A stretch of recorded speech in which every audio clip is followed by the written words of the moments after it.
Hello and welcome back to the Hype Bulletin, hosted by yours truly, Ralph Mentor. Now, if you guys are again watching on the YouTube side, please press on that subscribe button to help support the podcast.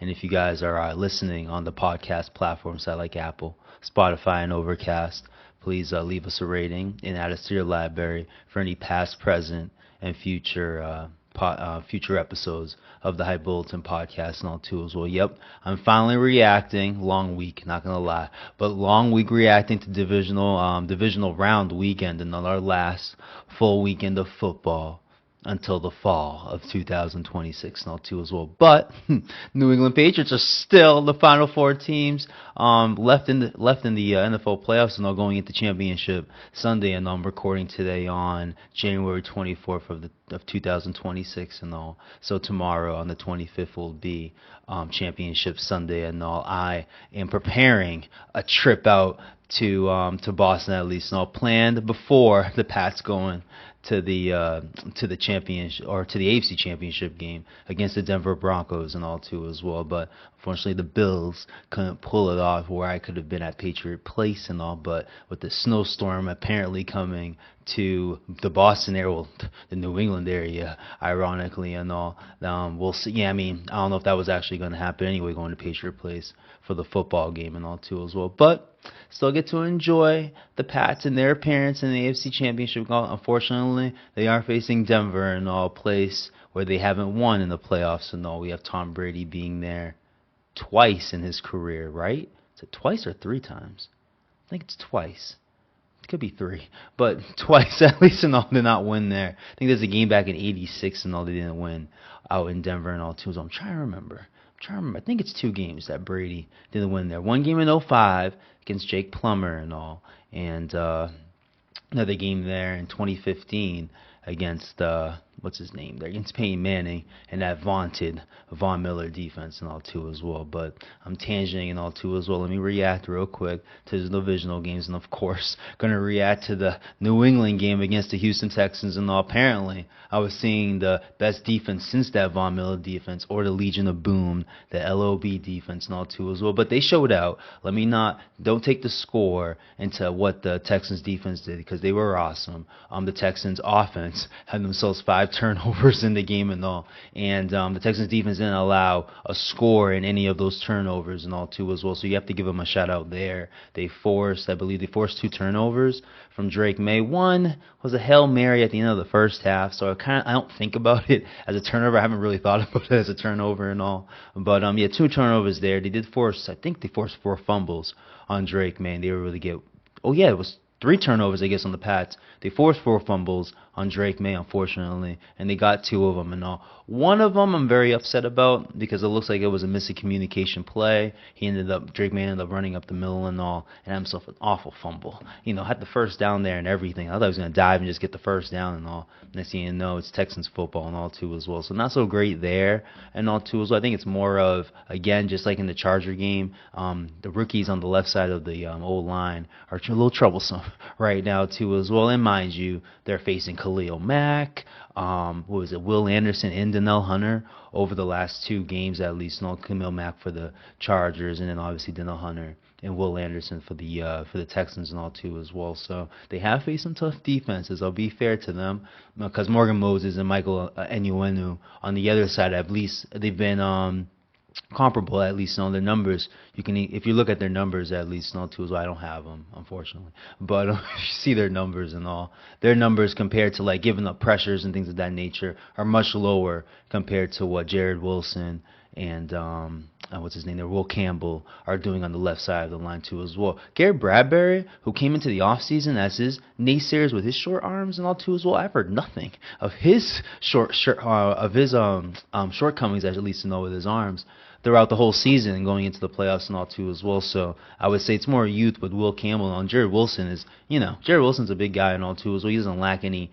like short arms or athleticism and all too as well. But I would think youth is what's killing them and all too as well. It was more stunting by the Chargers in the previous game, and now just pure athleticism coming from Will Anderson, Danielle Hunter, and all too as well. Now to be facing the Broncos and all too as well. I keep mentioning the Broncos. I'll get to their game and their big win against the Bills and all too as well. But just reacting real quick to the Pats and their game and all too as well. But yeah, then again, like I said, Texans, even though I was making fun of the Texans defense, what they've been compared to, they were great. Can't knock them. It was just the Houston offense that was just terrible. Like I mentioned, they had 5 turnovers. C.J. Stroud had, I think they were all in the first half.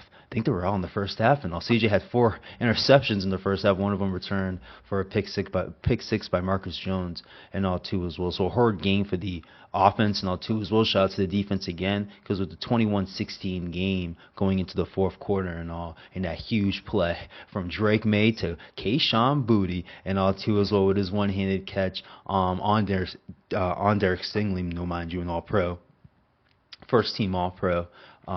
Houston Texans cornerback and all too as well. So big plays and all too as well. What were the other touchdowns there? Big play to Demario Douglas. I think if not the first drive, but the second drive of the game and all, they went for it on 4th down on their own side of the field, or their side of the field. On their side of the field, and all too as well on the Houston side of the field. And Demario Douglas was able to catch a 4th-and-2 throw in the middle of the field, at least all from Drake May and all, and was able to run it in for like I think it was like an 18-yard touchdown and all too as well. Let me get some stats at least and all, or maybe I won't. Let me look at Demario Douglas's stats real quick. Oh, team stats, no. I think Demario had more than 1 catch. Yeah, he had more than 1 catch. Yeah, I think it was 18 yards, average basically 18. Yeah, the long was 28, but I don't think it was that.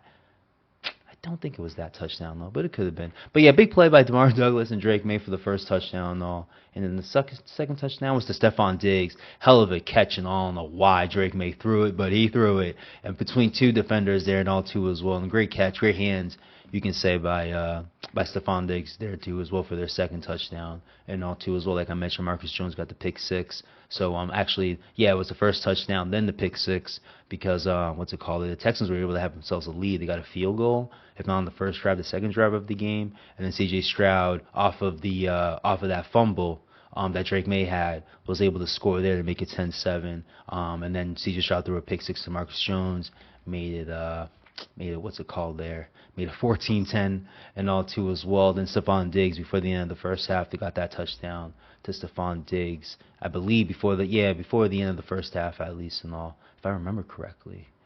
Let me go back. Yeah, and then I remember. Then the Texans had 2 field goals, made it 16-21.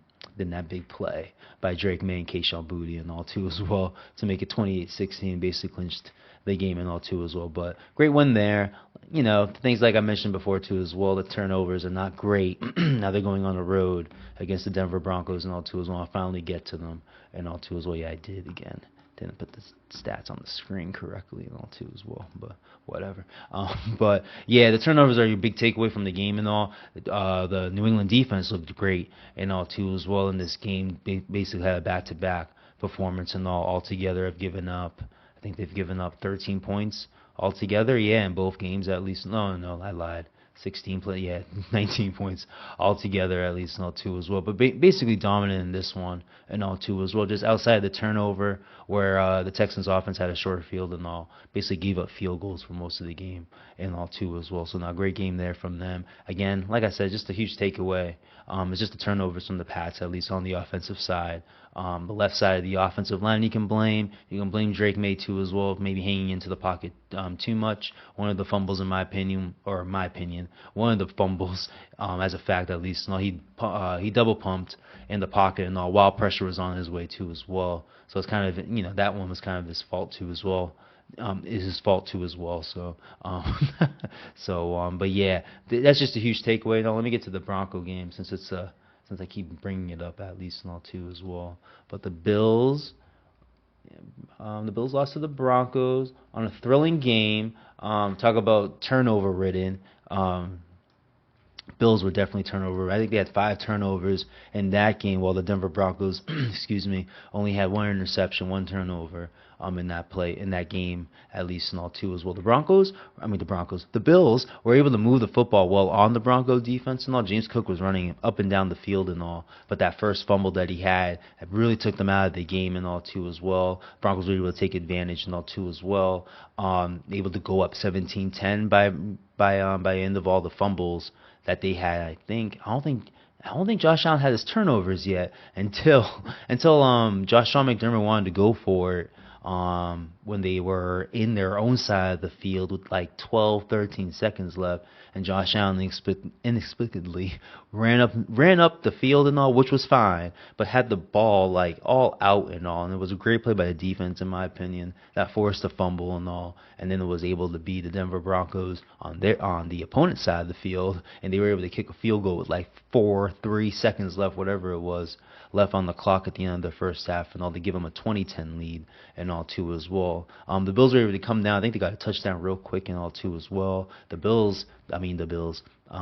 Bronco offense wasn't able to do much in the second half and all too as well. If I'm thinking about the score, they must have had a field goal and then a touch. Obviously they had a touchdown. Bo Nix finally was able to do something and was able to have a touchdown towards them. Probably one of the field goals was because of the turnovers and all too as well. Because after the interception by Bo Nix and all, I felt like the Bills were in great position to do their thing. And then Josh Allen, they were moving the football too, mind you. And then Josh Allen, no, not really. I shouldn't say they were moving the football, but they had their chances to make a play at least and all too as well. But it was a third down and all. Josh Allen goes deep. In my opinion, just a bad throw and all too as well. Got the Broncos an interception and all. Kind of nullified what the Bills were doing and all too. So they eventually scored a field goal on their next possession, I believe, and all. But it took away, in my opinion, a field goal where would it saved them for even being in the overtime scenario and all, because they ended up having the ball last in the fourth quarter and all to hit a field goal to force it into overtime. But the mistakes, the 5 turnovers and all, I was just really annoyed by that interception all too. So then in overtime, Josh Allen found Brandon Cooks deep for a catch. Well, apparently it wasn't a catch, and that wasn't apparently another interception and all too as well for them, and that basically enabled the Broncos to hit their field goal to win the game and all too as well. But unfortunately for the Broncos, I think from the third to the last or the second to last play, Bo Nix apparently broke his ankle and all too as well. So he's apparently out for the season and all. And now they'll have Jarrett Stidham starting in this AFC Championship game against the Pats and all too as well. So it's huge circumstances there. I would think, my confidence level is high. It's kind of funny though that the opening I think spread is what you call it, at least in all. The Pats were favored 6 points. I've seen 5.5, but some sites or some people have said the Pats were favored 6 points now. Now I'm seeing or just got a notification that the Pats are still favored, but only by 3.5 points and all too as well. So the crazy reaction to obviously the Broncos losing their starting quarterback and all too as well did have an effect and all. But I think people are seeing that the Denver Bronco defense can force turnovers like they did against the Bills, and like how the Patriots have been having turnovers in their 2 playoff games that they've played, at least, especially at home and all too as well. You give the Broncos much of a chance in this football game and all too as well. I feel like the Pats have been able to get away with their turnovers because of because of playing at home and all too. And now you're playing in a ruckus environment at Mile High.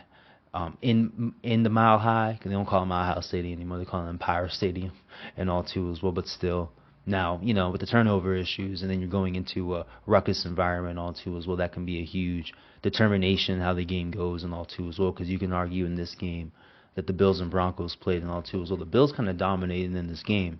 In the second half, the Broncos offense wasn't doing anything. If it weren't for a turnover, I don't think they're getting a field goal there. And they were down.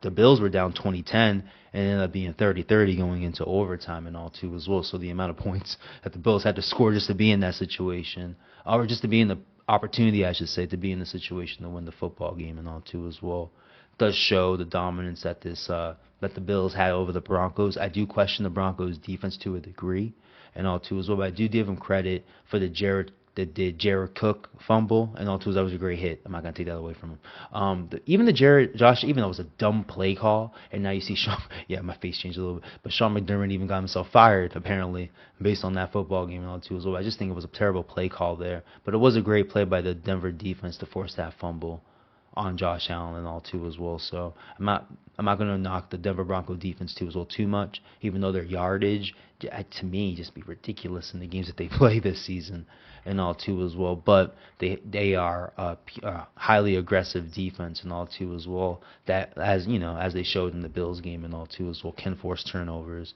and make turn the tides of field position and all too as well. Because you can argue the Bills could have scored in every possession in the second half and all too as well if it weren't for the turnovers. They could have won the game in the regulation, in my opinion, all too as well. So, but big win for the Broncos at least. No, can't knock that. First playoff win since 2015 when they won the Super Bowl and all too as well. Just got a high task out of order with Jarrett Stidham at the helm for them and all too as well. Facing the Pats defense that has looked good. I was kind of worried. That they would give up the deep ball against C.J. Stroud and all too as well. I get Nico Collins in and play for them too as well. And all too as well, but Christian Kirk showed out big time against the Steelers. Their lone touchdown was from Christian Kirk in that Pats game, and all too as well. So I thought they would show out a bit more in that situation and all too as well, but they didn't. That's a huge shout out to the Pats defense and all too as well. I think are being a bit underrated going into this football game too as well.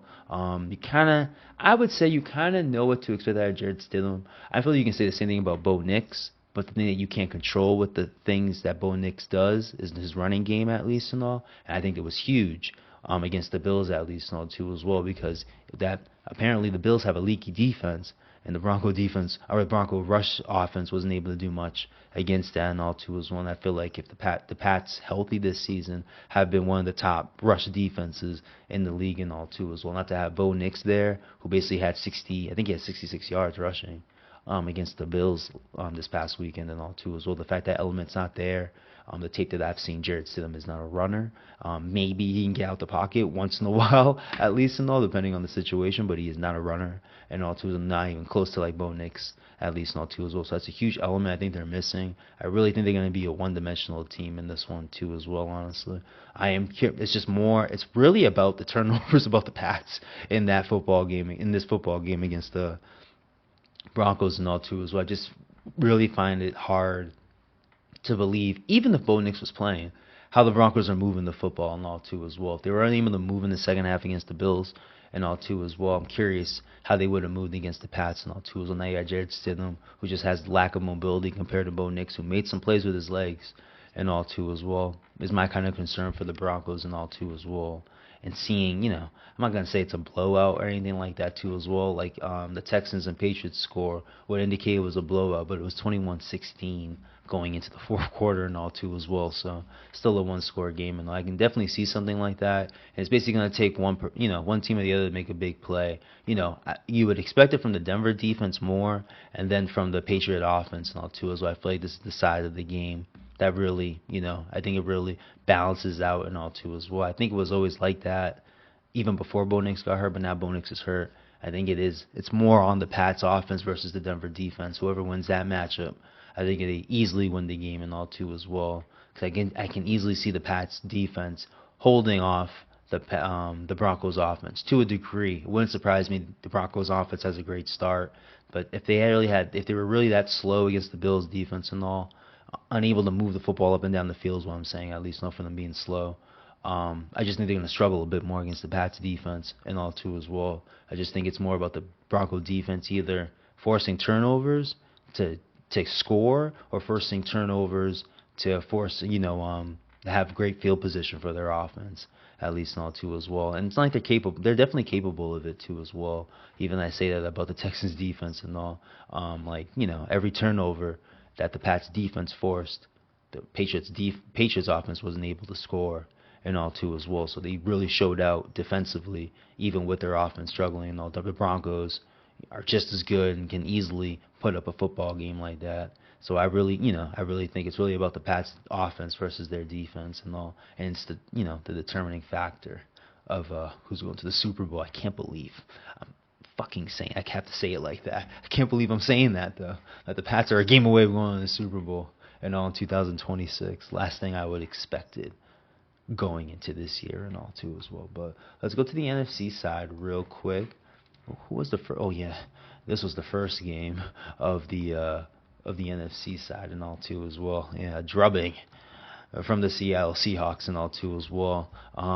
The beginning of it, Rashid Shaheed took it deep and scored on a kickoff return to start the game and all too as well, and kind of went downhill basically right there for the Niners and all too as well. I just think it's, utter pure dominance from the Seattle defense that you can say honestly too as well.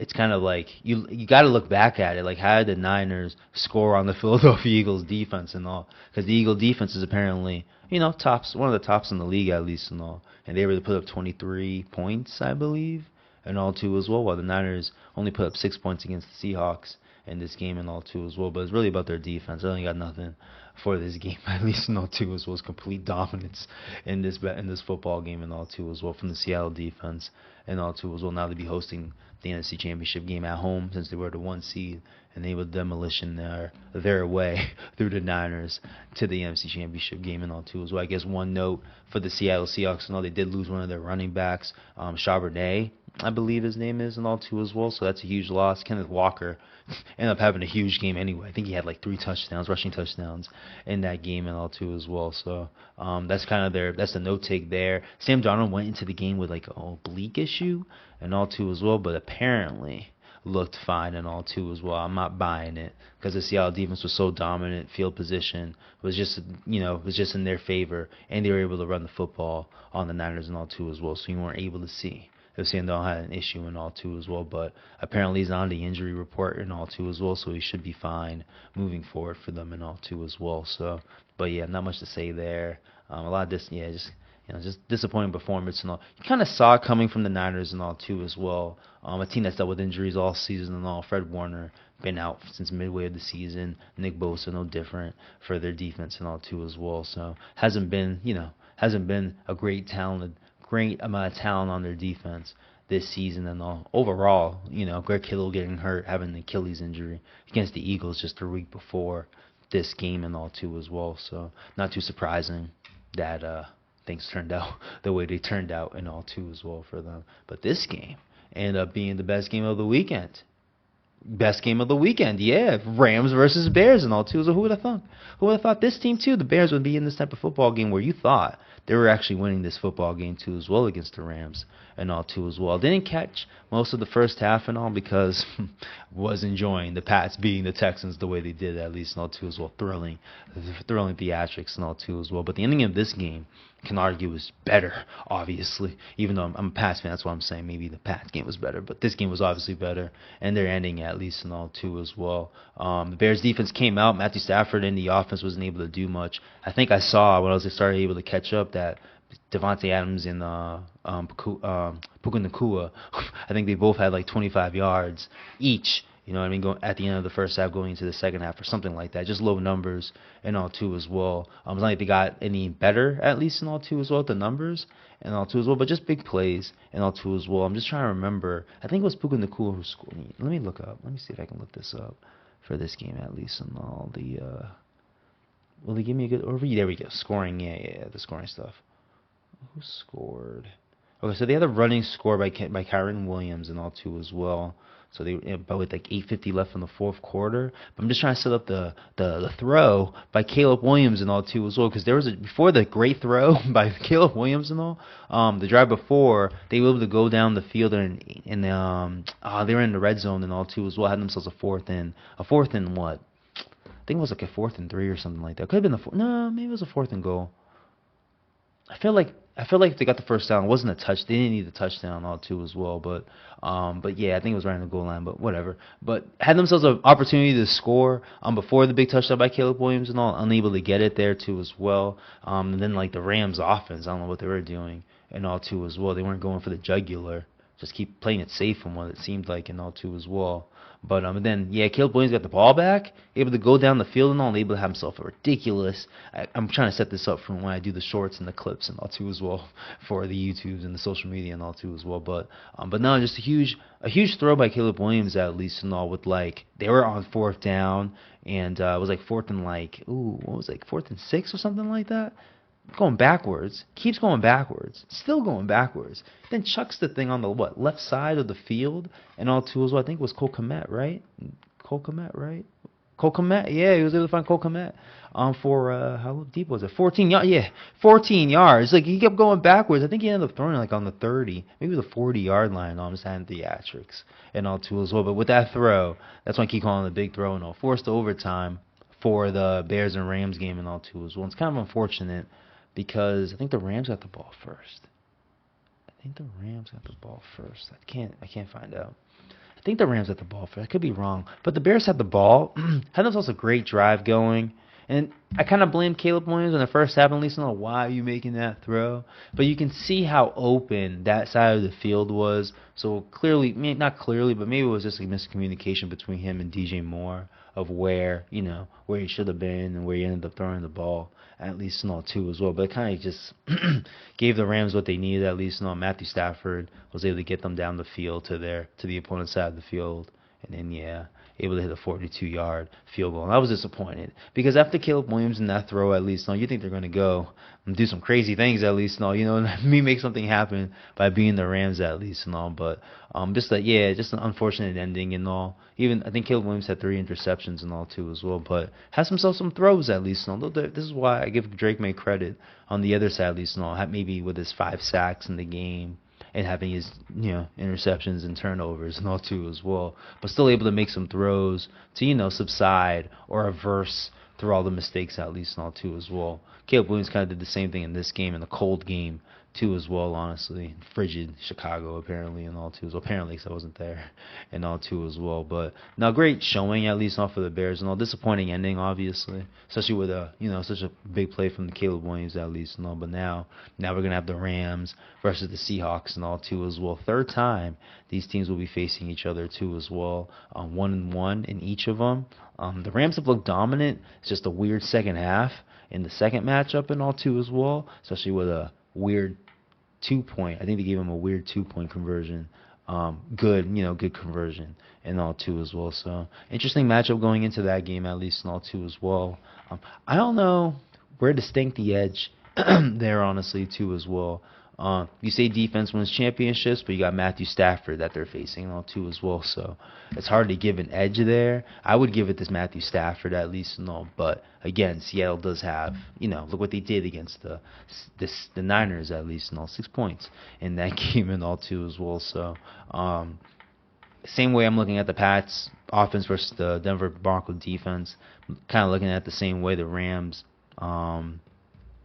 offense versus the Seahawks defense and all. But the Rams defensive backfield is shaky, but Sam Darnold is shaky. You know what I mean? So I kind of feel like it evens it out where you're not going to get much from that side and all too as well. But on the other side, you see a great defense. You see a great quarterback with great weapons too as well with Puka Nacua and Devontae Adams, obviously too as well. So I really feel like that's the sticking point, honestly, too, as well. Whoever wins that matchup there, I feel like wins the game and all, too, as well. No different. The Bronco defense versus the Pat offense and all, too, as well. So those are your matchups. We're going to have the Pats versus the Broncos at 3 o'clock tomorrow at Denver, Colorado, and all, too, as well, in Power Field and all, too, as well. And then we'll have the Rams are going to Seattle for the 6:30 game and all, too, as well. I think will be the better game and all too as well. Obviously, Jared Stidham's out, Pats fan. I think they can kind of dominate that matchup if they can eliminate the turnovers from that game and all too as well. Then the Rams Seahawks.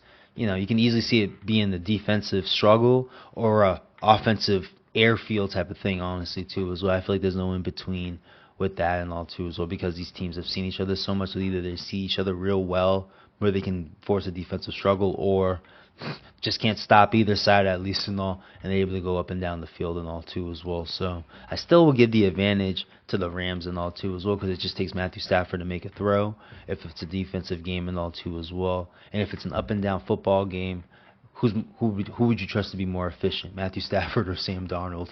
Matthew Stafford and all too as well. So that's how we got going for our championship Sunday and all too as well. Reacted to all the divisional round games too in the mix of all that ish too as well. But I want to catch up since I made a big deal about the head coach openings in the last episode. Might as well keep it going because I think when the last time I at least recorded, there were no I think they probably updated it, but there were no one filled the job. But I think by the time I recorded, I think Sean agreed to the Giants position at least and all too as well. So yeah. Okay, they updated in the way. Okay, I like that. All right. Yeah, there we go. I was trying to look for the hirings and all too as well. Was it Saleh first? All right, I guess Saleh was first. I don't believe that though, but I'll take it. Whatever. But we got the Tennessee Titans hiring Robert Saleh for their job and all too as well. Robert Saleh was a 3-year coach or 2.5-year coach for the New York Jets and all too as well. Had a great first season and all, to me at least and all. You saw Quinton Williams, Sauce Gardner, I think C.J. Mosley. They had someone else on that defense too as well. I'm sleeping on, but they had a pretty dope ranked defense at least at that time. Able to make some noise with Mike White at least. All had the chance to get themselves a wild card spot back 3 years ago and all, through 4 years ago, I think now at this point, and all too as well. But able to get himself a job with Robert Saleh. Robert Saleh was able to get a job there with the Tennessee Titans and all too as well. You can kind of say has a makeup similar to Mike Vrabel and all. He is not Mike Vrabel, and I'm not trying to make the comparison and all. But I can see why the Tennessee Titans made a move like this. I think the last couple moves were more offensive-oriented guys, at least and all too as well. So now they go defensive-minded, leadership-minded and all too as well, even though Robert Saleh has his questions to a degree. But I think he was dealing with the Jets, so I don't judge him too much on his leadership concerns, at least and all too as well. But I think a solid hire for the Tennessee Titans, at least and all too as well. Like I mentioned, John Harbaugh got John Harbaugh is going to the Giants as their next coach and all too as well. 20 years or so with the Baltimore Ravens. Not much to talk about him there. Great hire in my opinion. I feel like it's nothing to talk about there. It's just hope things luck out for him at least and all too as well. Big contract. I think he got $500 million and all too as well. Directly reporting straight to the owner and all too as well. Skipping over Joe Shane and all that ish too as well. Honestly, weird hire for the Dolphins. Even Stephen Ross couldn't get his name right. And Jeff Hafley and all too as well. Interesting hire. Don't know much. Jesse Minter to the Ravens and all.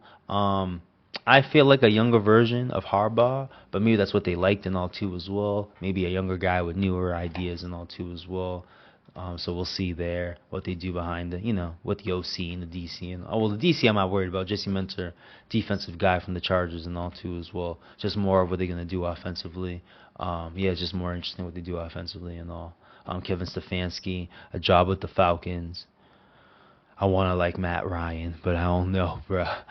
I don't know, man. Keep going. And then just now, apparently, Mike McCarthy gets the Steeler job and all too as well. I think with this hire at least, I feel like the Rooneys weren't prepared for Tomlin to leave and all too as well, because obviously they've had coaches that have lasted for 20 plus years.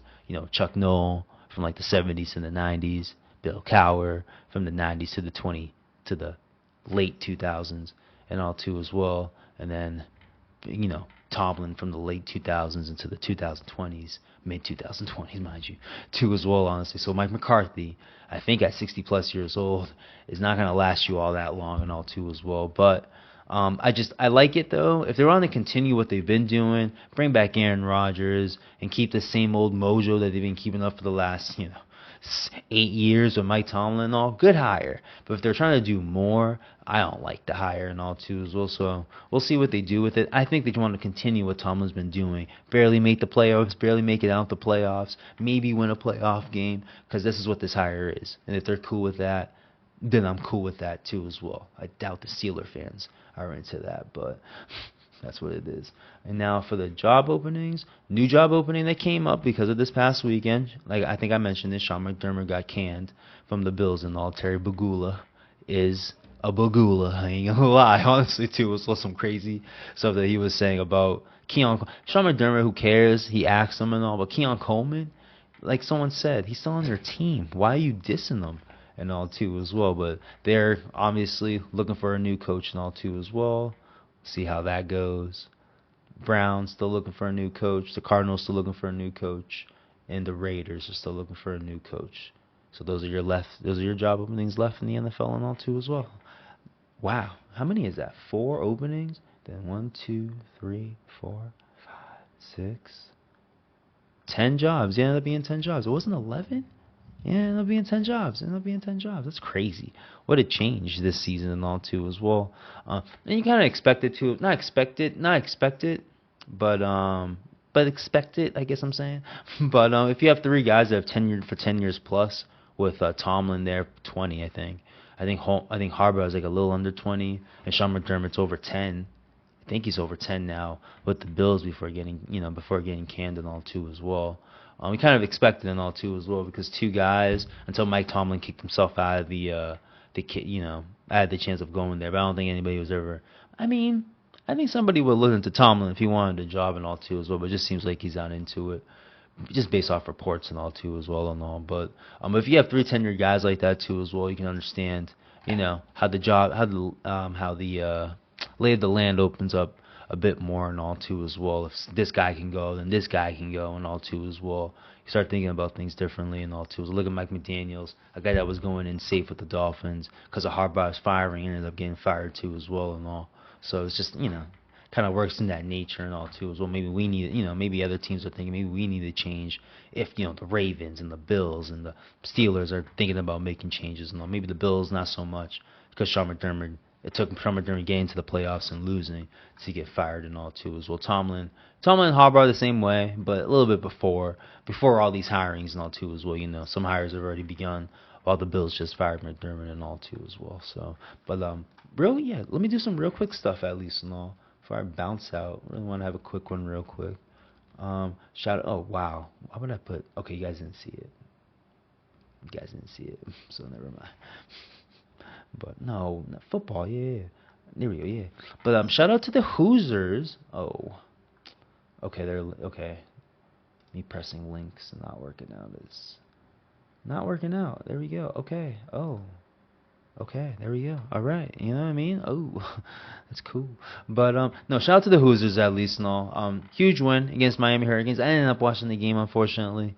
Like I said, I enjoyed that Pats and Texans game a bit too much. But yeah, a little tired the next day at least on Tuesday. Well, didn't even watch the Celtics lose to the Pistons. And yeah, I know. Watch a loss. Who wants to watch it? But it ended up being a good game and all. Tuesday, I will be checking in after this.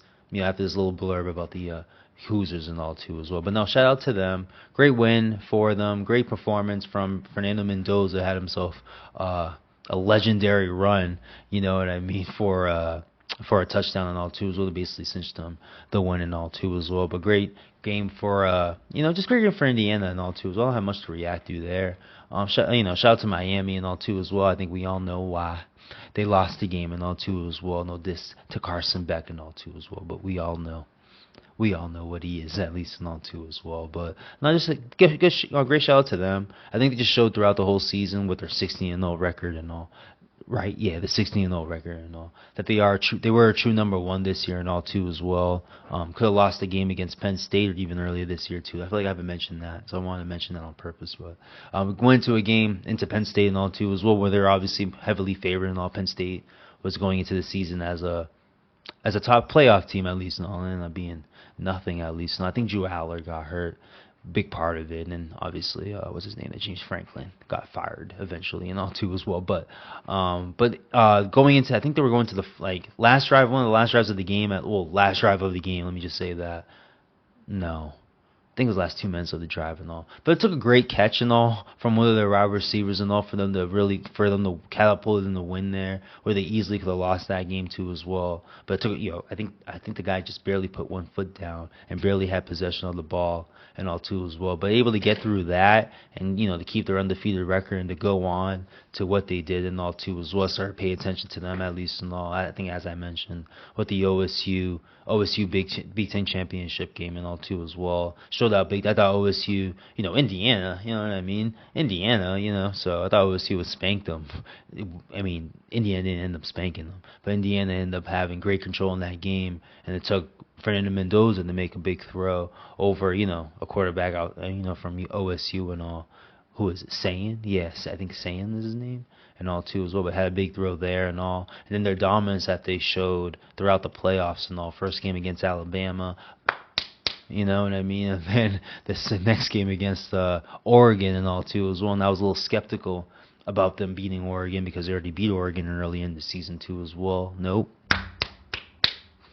Beating and all too as well. My bad. I'm trying to do like a Michael Irvin type of thing, nothing derogatory and all too as well. But just thorough dominant wins for both games and all too as well. Now they go against Indiana.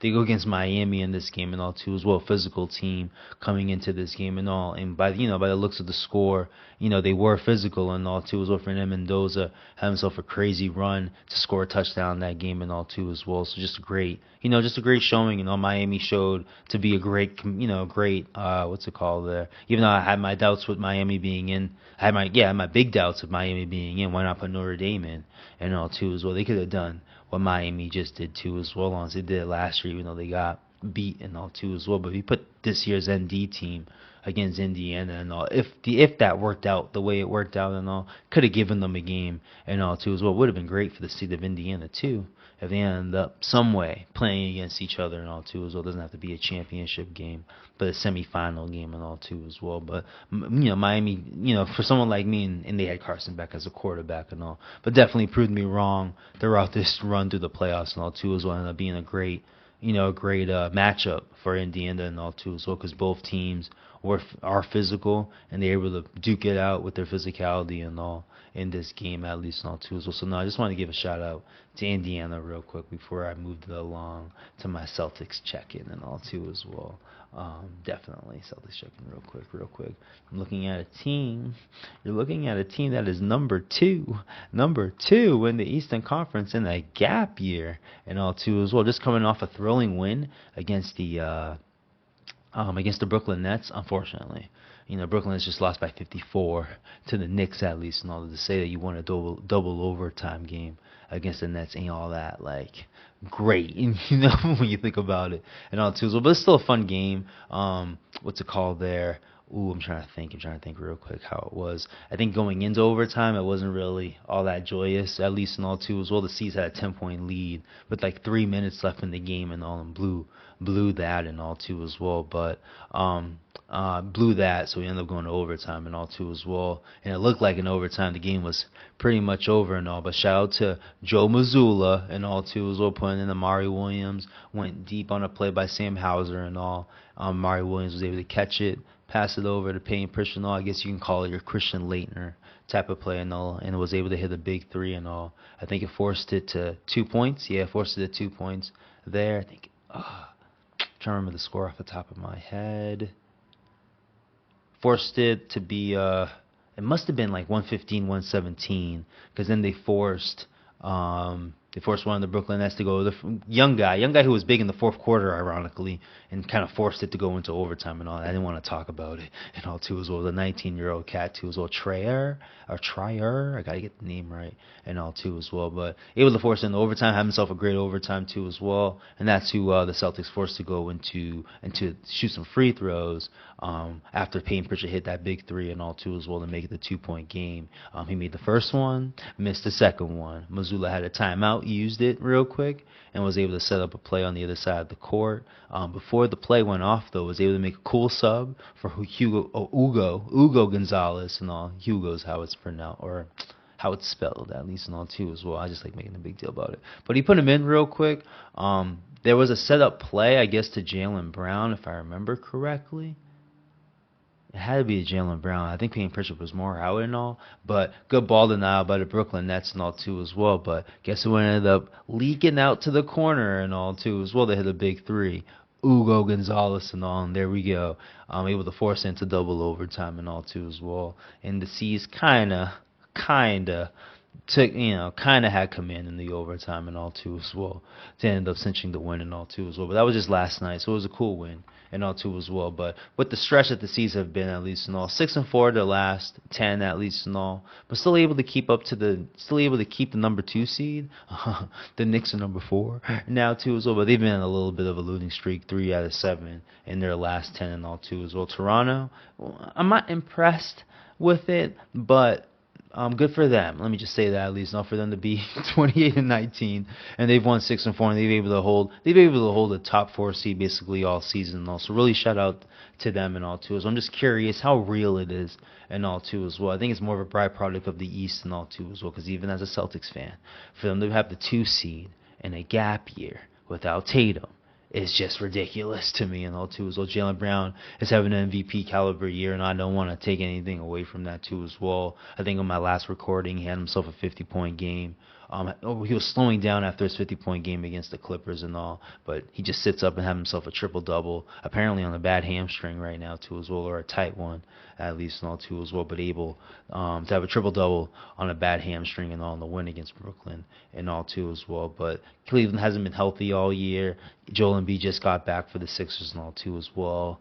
The Magic can't stay healthy to save their lives and all too as well, and everyone after that is everyone else is in and all too. So the Eastern Conference is just worse than I would have anticipated and all too as well. So kind of a byproduct on why the C's are the second in the East and all too as well. I even thought the Pistons would cool off a bit, and they're harder than I ever expected and all too as well. But yeah, I just want to do a quick check-in with the season. All number 2 in the East and all, a favorable schedule going into the All-Star break too as well. Honestly, I think it's like 2 above 500 teams going forward, going into the All-Star break and all too as well. You're seeing more workout videos of Jason Tatum, or at least you just saw one elongated one of Jason Tatum this past week and all too as well. So you would anticipate him coming back in a month and a half from now. I just think it's early March he's coming back.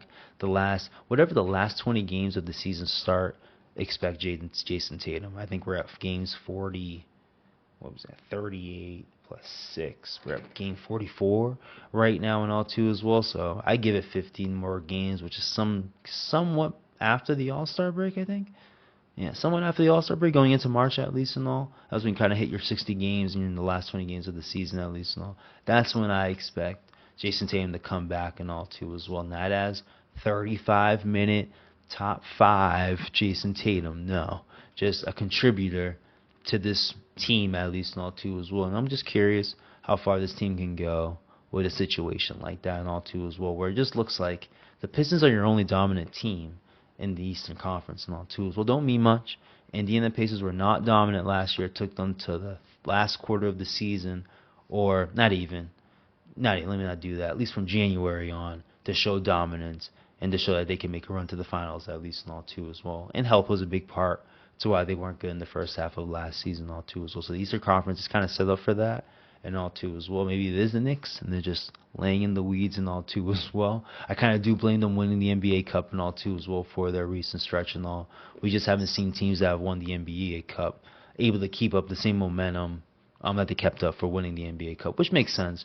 You know, you kind of, wow, I just hit my hand like that. But you kind of raise your stakes a bit more for the NBA Cup and all too as well, especially in the middle of the season, and then it just ends. And you're the only winner at least and all too as well. So I can understand why there is always a lull for the for the team that wins the NBA Cup to have a lull a bit and all too as well. So I will, even though I like hating on the Knicks from time to time, I would bear them that circumstance on why, they're 3-7 in their last 10 games and all too. So I think it's worse over the last 15 and all too as well. But like I mentioned, they had a big win against the Brooklyn Nets, beat them by 54 and all too as well. So there's something there, obviously. Just got to find it all over again. I'm pretty sure they'll find it before the end of the regular season and all too as well, going into the playoffs and all too as well. So I think that's all I got. I cannot wait for tomorrow. I'm telling you, if I wasn't traveling and going into Boston into 2 feet of snow, 18 inches of snow, is ridiculous. Why I'm doing this to myself.